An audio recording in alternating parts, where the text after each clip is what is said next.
Buen día, les habla Enrique Rodríguez Pérez del Departamento de Literatura de la Universidad Nacional de Colombia y estudiante de doctorado de la Universidad François Rabelais de Tours, Francia.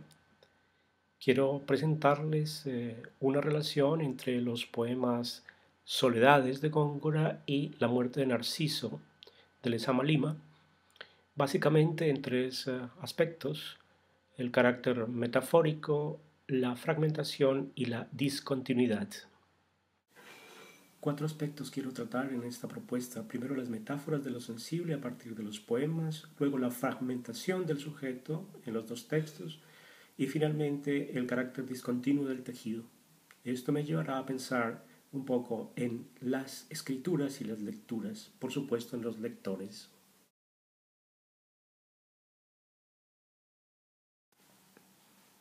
En cuanto a la metáfora, hay ciertas semejanzas entre los autores, sobre todo porque recomponen el mundo, establecen una relación distinta entre lo sensible y lo inteligible. He ahí la transformación.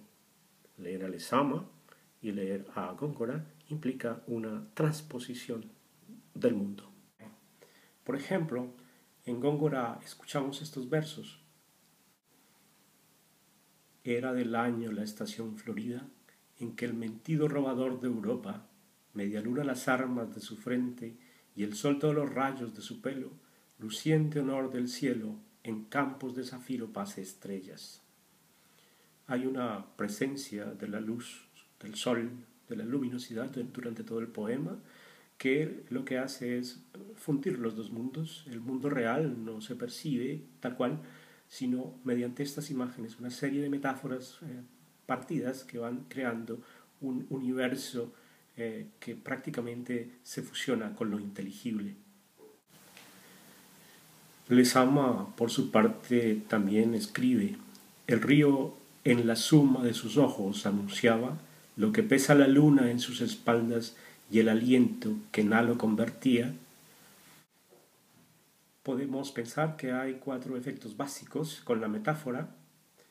Se funde lo visible y lo inteligible, como ya expliqué. La luz mítica protege lo natural porque se irradia por toda la realidad.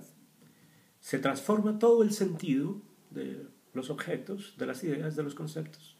Y finalmente se multiplica lo real, es decir, hay muchas cosas al tiempo, se pueden percibir como en una sensación amplia, ¿sí?, multiplicada. Jacques Derrida nos ayuda mucho a comprender esta relación multiplicada de elementos y esta confusión entre lo inteligible y lo sensible. Dice, comillas, pero también es porque la metafórica no reduce la sintaxis, dispone por el contrario de sus desviaciones, por lo que se arrebata a sí misma. No puede ser lo que es más que borrándose, construyéndose indefinidamente su destrucción. Comillas. Entonces vemos ese efecto de multiplicación, de borradura, ¿no?, casi de arrebato de las cosas, ¿no?, de la disposición de desviaciones multiplicadas hacia todos lados, esa destrucción del sentido de las cosas, de la misma realidad que el poema construye.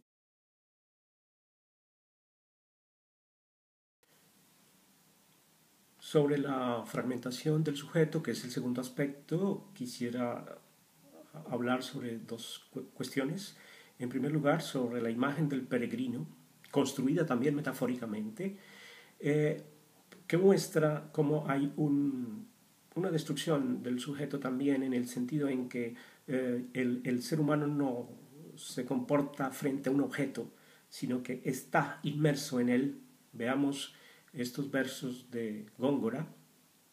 Desnudo el joven, cuanto ya el vestido océano ha bebido, restituirle hace a las arenas, y al sol le extiende luego, que, lamiéndole apenas su dulce lengua de templado fuego, lento le embiste y con su suave estilo la menor onda chupa al menor hilo. Vemos esa imagen del peregrino desnudo ante la naturaleza, el océano que lo embiste como un toro prácticamente, el sol tan amplio que se extiende sobre el mundo. De igual manera, vemos en Lezama Lima esa idea del sujeto roto, del sujeto que muere, pero es ese Narciso que muere para la resurrección, que nace, ¿cierto?, para la multiplicidad. Veamos este fragmento del poema. Como se derrama la ausencia en la flecha que se aísla, y como la fresa respira hilando su cristal, así el otoño en que su labio muere, así el granizo, en blando espejo destroza la mirada que le ciñe, que le miente la pluma por los labios, laberinto y halago le recorre junto a la fuente que humedece el sueño. La ausencia, el espejo ya en el cabello que en la playa extiende, y el aislado cabello pregunta y se divierte. Vemos aquí cómo hay una fragmentación del sujeto, pues el narciso en cierta medida representa ese sujeto único, absoluto, que se había construido, pero que hoy muere, ¿no? Pero esta muerte implica una resurrección, una multiplicación en el espejo. Por último, la discontinuidad del tejido, en la que quiero exponer esa idea de discontinuidad, de espacios blancos abiertos que se dan en los dos poemas, una textura que permite al lector entrar de muchas formas, sobre todo porque él puede tejer, ¿no? Debido a la metafórica y debido a la fragmentación que ya se ha expuesto, este tejido del poema completamente queda abierto a los lectores, ¿no?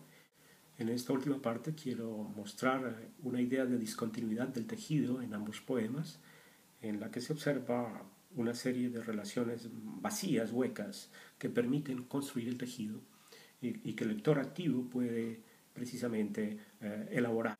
Escuchemos un fragmento del poema de Góngora. Este pues sol que a olvido le condena, cenizas hizo las que su memoria negras plumas vistió que infelizmente sordo engendran gusano cuyo diente mirador antes lento de su gloria inmortal arador fue de su pena.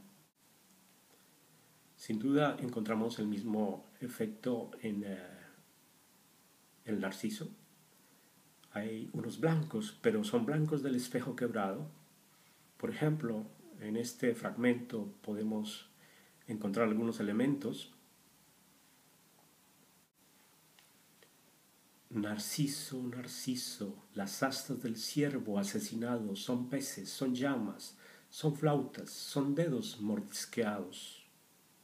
Más abajo dice, pez del frío, verde el aire, en el espejo sin estrías, racimo de palomas, ocultas en la garganta muerta, hija de la flecha y de los cisnes, garza divaga, concha en la ola, nube en el desgaire, espuma colgada de los ojos, gota marmórea y dulce plinto no ofreciendo. Se puede observar aquí entonces cómo hay muchas cosas, multiplicidad de cosas, que están relacionadas por blancos no dichos, ¿sí? Las astas del ciervo asesinado son peces. Muchos de estos elementos se están relacionando múltiplemente, ¿sí? Racimo de palomas ocultas en la garganta muerta, hija de la flecha y de los cisnes. Sí, hay muchas conexiones. No sabemos por qué se hacen estas conexiones. Garza divaga, concha en la ola, nube en el desgaire, espuma colgada de los ojos, gota marmórea, dulce plinto no ofreciendo. Es lo que Jacques Derrida llama el texto, la textura, la escritura. Si la polisemia es infinita, si no podemos dominarla como tal, no es pues porque una lectura finita o una escritura finita resulta incapaz de agotar una superabundancia de sentido. Vemos entonces que se han relacionado todos estos elementos, la metáfora, la fragmentación del sujeto y los textos multiplicados en los poemas de Góngora y de Lezama Lima. La idea es mostrar precisamente cómo estos textos nos permiten generar otras relaciones con los lectores. Esta reflexión nos permite pensar los procesos de lectura y escritura, las maneras de la escritura y las formas de la lectura. Diría que fundamentalmente en tres aspectos. En principio, en una transformación de la ética del lector. El lector sale transformado, muy transformado, porque su mundo se le rompe, se le vuelve texto, tejido, metáfora, universo sin sujeto. En segunda medida, porque los lectores se ven obligados a deconstruir, es decir, a ser críticos y a ser intérpretes, creadores del significado. Cada vez que se leen estos poemas, son poemas que efectivamente producen muchas lecturas, infinitas lecturas, incesantes lecturas, que ni siquiera uno mismo puede volver a hacer cada vez que los lee. Entonces, esas relaciones de transformación nos permiten estar siempre como muy conectados con el mundo actual. Y finalmente, en este asunto de la lectura y la escritura no hay que pensar sino en la escuela, en la formación de lectores. ¿Qué hace la escuela cuando forma lectores? ¿Qué tipo de lectores está formando? ¿Está formando para la repetición de informaciones o está creando intérpretes? ¿Está creando desconstructores, ¿no?, del mundo? ¿Está generando actitudes de contacto con la realidad inmediata? ¿Está formando para todas estas condiciones contemporáneas? De modo que es tan importante tener en cuenta la presencia de estos poetas como Lezama y como Góngora para comprendernos a nosotros mismos, comprender el mundo en que vivimos y comprender el otro